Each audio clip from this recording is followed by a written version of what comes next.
झारखंड प्रांत के गिरिडीह जिले की पुण्य भूमि तीर्थराज श्री सम्मेत शिखर जी की वरदानी इच्छाओं तले मधुबन में अवस्थित है श्री भारतीय दिगंबर जैन त्रियोग आश्रम। श्री तेरापंथी कोठी जिनालय के सामने निर्मित इस भव्य जिन मंदिर में विराजमान है मूल नायक श्री 1008 आदिनाथ भगवान की अति मनोज्ञ एवं अतिशयकारी प्रतिमा। माना जाता है कि भगवान की इस पुण्य छवि के दर्शन मात्र से ही भक्तों के सभी कष्ट दूर हो जाते हैं और उनकी सभी मनोकामनाएं पूर्ण हो जाती हैं। लगभग 30 वर्ष पूर्व निर्मित हुए इस मंदिर में साधु संतों एवं त्यागी व्रतियों के आहार विहार की उत्तम व्यवस्था के साथ ही यहाँ आने वाले दर्शनार्थियों के ठहरने के लिए सभी सुविधाओं से युक्त आवास एवं शुद्ध भोजन की उत्तम व्यवस्था है। वर्तमान में परम पूज्य अन्न व शटरस त्यागी स्थिविराचार्य श्री 108 संभव सागर जी गुरुदेव एवं परम पूज्य बालाचार्य श्री 108 मोक्ष सागर जी महाराज यहाँ विराजमान हैं और उन्हीं के पावन सानिध्य में प्रतिदिन बीजाक्षर मंत्रों के साथ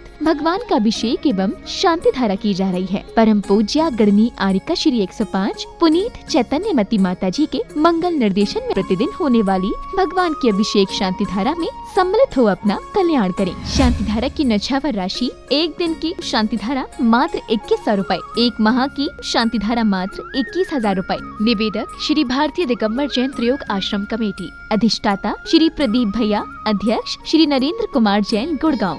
दान एवं सहयोग राशि के लिए बैंक डिटेल्स बैंक भारतीय स्टेट बैंक शाखा मधुबन शिखर जी। खाता धारक श्री भारतीय दिगंबर जैन त्रियोग आश्रम ट्रस्ट। खाता संख्या 4011828946। IFS code SBIN 0018763। अधिक जानकारी के लिए संपर्क करें 8780369409 987325185 7979030377। Sam tam pam pam pam pam pam ham ham sam sam tam tam dam dam dim dim shim shim ram ram dream dream द्रावे द्रावे ओम नमः रते भगवते श्रीमते पवित्रतर जलेना विदे। ओम नमः सिद्धेभ्यः ओम नमः सिद्धेभ्यः ओम नमः सिद्धेभ्यः सुवित्रागाय नमः। ओम ह्रीं श्रीं क्लीं ऐं अरं वं मं हं सं तं पं वं वं मं मं हं हं सं सं तं तं पं पं झं झं झीं झीं छीं छीं द्रां द्रां द्रीं द्रीं द्रावे द्रावे। नमो अर्हते भगवते श्रीमते। ओम ह्रीं क्रों वरं अस्माकम् आचार्य शंभो सागर संघस्त मुनित्यागी श्रावशतरं सविक्तानां सवसेविकानां सुभुजिकानां अस्माकं शीतचक्र महामंडल विधान में उपस्थित समस्त इंद्राणी परिवार से सब संकट आदि वादी सर्वपुरुषानि कुरु संकट निवारण कुरु स्वाहा। अस्माकं महापापं खंडे खंडे जय जय धा धा पच पच पच पच कोट कोट शीघ्रं शीघ्रं। ओम नमो अरं झं झीं छीं हम सं जं वं वा पः छां छीं छुं छुं छें छें छों छ छीं ह्रां ह्रीं भ्रूं भ्रूं ह्रीं ह्रीं ह्रौं ह्रीं द्रां द्रां द्रीं द्रीं द्रावे द्रावे। नमो अर्हते भगवते श्रीमते। अस्माकं सर्वशिखानां सर्वशान्तिं तुष्टिं पुष्टिं आरोग्यवृद्धिं धन धान्यैश्वर्यवृद्धिं धर्मवृद्धिं समाधिसाधनवृद्धिं सर्वकार्यसिद्धिं सर्वशिखानां वर्धमानस्य सर्वपरिवर्ष परिवर्ष श्री बसंतलाल विधायत डोंबिवलीश परिवारस्य अस्मिन् स्थाने उपस्थित सर्व श्रावक श्राविका सर्व सेविकानां सर्वसंभसागरस्य मम सर्वशान्तिम् आपत्ति विपत्ति सन्ति आपत्ति विपत्ति संकट आदि व्याधि निवारणं गुरु गुरु समाधिसाधनवृद्धिं च कुरु कुरु स्वाहा। सम्पूज्यकानां प्रतिपालकानां यतीन्द्रसामान्यतपोधनानां देशस्य राष्ट्रस्य पुरस्य राज्ञा करोतु शान्तिं भगवान् जिनेन्द्र। ओम मनुष्य भगवान के प्रति शांति तारक कलश जल फलादि अर्घ्यं निर्पामिते स्वाहा। मौत की घड़ी कभी टल नहीं सकती है। मौत की घड़ी कभी टल नहीं सकती है। अहम का अकड़ कभी ऊंचाइयों तक नहीं पहुंचा सकता है। कितनी भी दौलत कमा लो छल कपट मायाचारी से, पाप की कमाई कभी फलती नहीं है। ये तीनों हमारे जीवन में है। अहम की अकड़, अहम की अकड़ यदि छूट जाए तो जीवन बहुत ऊंचाई तक पहुंच सकता है। पर थोड़ा सा रूप, थोड़ा सा ज्ञान, थोड़ा सा वैभव, थोड़ा सा जीवन में कोई शरीर में बल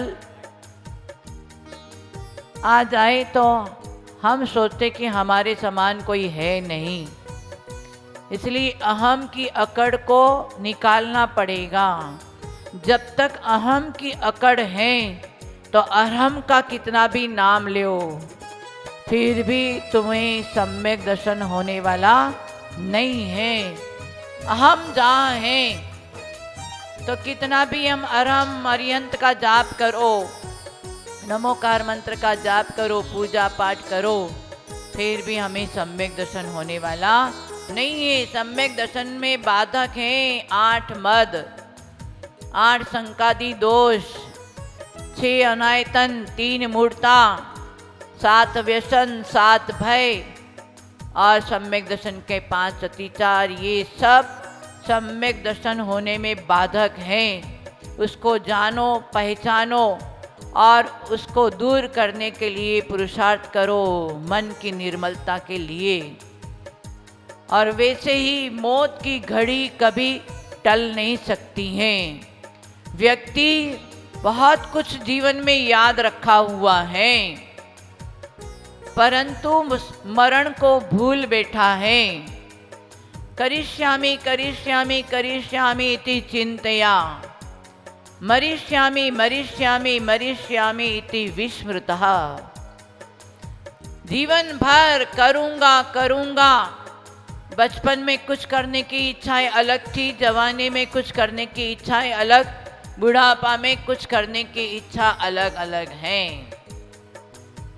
परंतु व्यक्ति में मरूंगा ये भूल चुका है। किसी ने आपका उपकार किया वो कभी नहीं भूलना और मरण को भी कभी नहीं भूलना। किसी ने आपका उपकार किया, आपने किसी का उपकार किया है वो भूल जाना, परंतु किसी का आपने उपकार किया है वो भूल जाना ना, भूल जाना। हाँ, और किसी ने आपका उपकार किया है वो कभी नहीं भूलना। और वैसे ही मरण को भी कभी नहीं भूलना। मरण को याद रखने वाला व्यक्ति कभी भी गलत कदम नहीं उठाएगा, क्योंकि उसको पता है कि मरण के बाद में आत्मा, यदि मैं पाप करता जाऊंगा, वासना में पड़ा रहूंगा तो मुझे दुर्गति मिलेगी। इसलिए मरण तो आना ही है, इसलिए प्रति समय मरण को याद रखो। और कितने भी दौलत कमा लो छल कपट मायाचारी से, परंतु उसका पाप तो फलना ही पड़ेगा, फलित देगा, आपको वो पाप भोगना ही पड़ेगा। इसलिए अति परिचय और अति परिग्रह दुखदायी है। ज्यादा लोगों की संगति नहीं करना।